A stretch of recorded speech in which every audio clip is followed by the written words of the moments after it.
Assalamualaikum warahmatullahi wabarakatuh. Hi, hello, how are you today? See you again with me, Miss Titi, in this channel.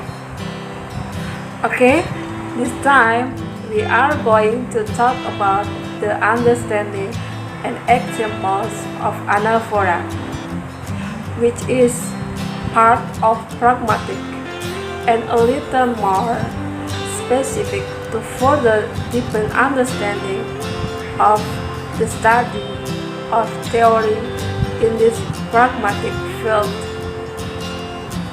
Check this out. In most conversations, we must pay attention to who and what is being said more than one sentence at a time. Having purposely introduced the speaker entities, speaker will use a variety of expression to maintain reference.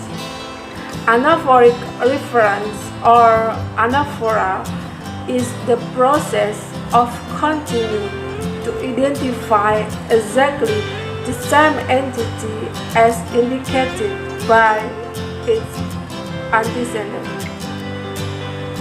In many cases, this assumption don't affect the interpretation much, but when certain changes or effects are described, anaphoric reference must be interpreted differently. The linguistic phenomenon anaphora has indeed come to the attention of linguistics today.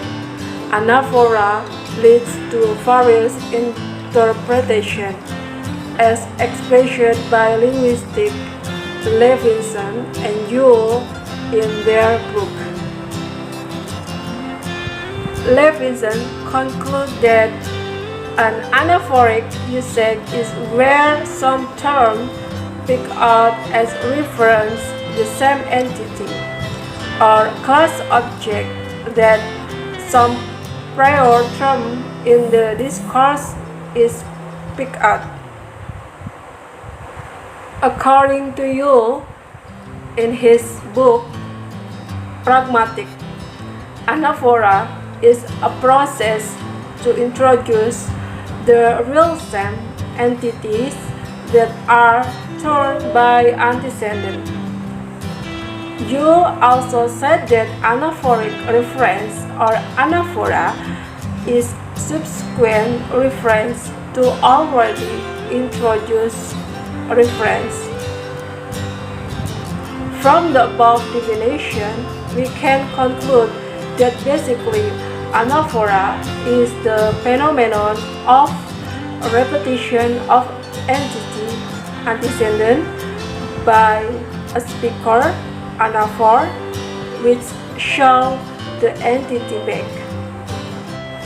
In English, initial reference or introductory mention is often indefinite. A man, a woman, a cat. In the example, the definite noun phrase, the man, the cat, the woman. And the pronouns it, he, she, her, they are examples of subsequent reference to already introduced a reference, generally known as an anaphoric reference or anaphora. In technical terms, the second or subsequent expression is the anaphor and the initial is antecedent. A man, the man, he. A woman, the woman, she, he or she, they. The term anaphora is actually used in two ways. In a broad sense, it denotes the act of referring anytime a given expression refers to another contextual entity, anaphora is present.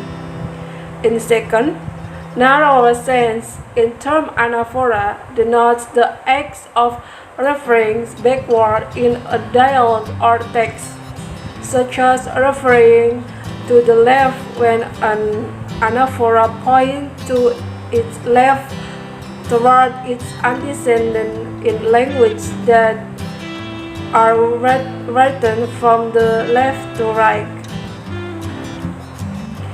In linguistics, anaphora is the use of an expression whose interpretation depends upon another's expression in context, its antecedent or postcedent.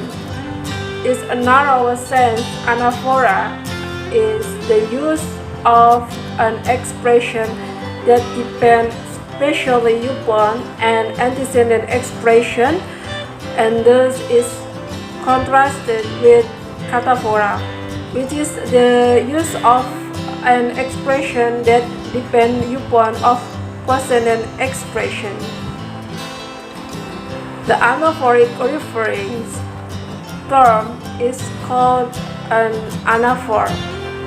Usually, an anaphoric expression is a proof form of some other kind of dialectic. Contextually dependent expression, anaphora is referring to something mentioned elsewhere in a dialogue or text.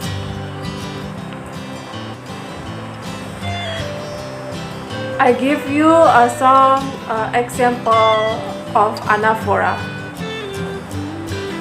Okay, the first example, Bella is a beautiful girl. She always looks neat. The anaphor is Bella and the antecedent is she. And number second example, Susan dropped the plate. It shattered loudly. The pronoun it is an anaphor. Its point to the left toward its antecedent, the plate. The third example, the music stopped and that upset everyone. The demonstrative pronoun that is an anaphor. Its point to the left toward its antecedent, the music stopped. Fourth, Fred was angry, and so was I. The verb so is an anaphor. Its point to the left toward its antecedent, angry. The last examples, if Sam buys a new bike, I will do it as well. The verb phrase do, it is an anaphor. Its point to the left toward its antecedent, buys a new bike.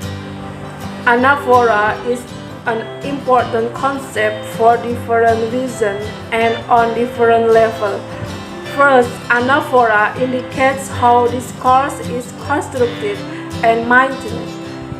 Second, anaphora bind different syntactical elements together at the level of the sentence.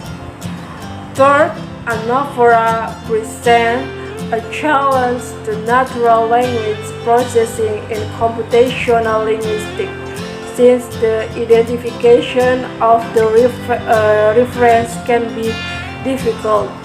And fourth, anaphora partially reveal how language is understood and processed, which is relevant to fields of linguistics interested in cognitive psychology.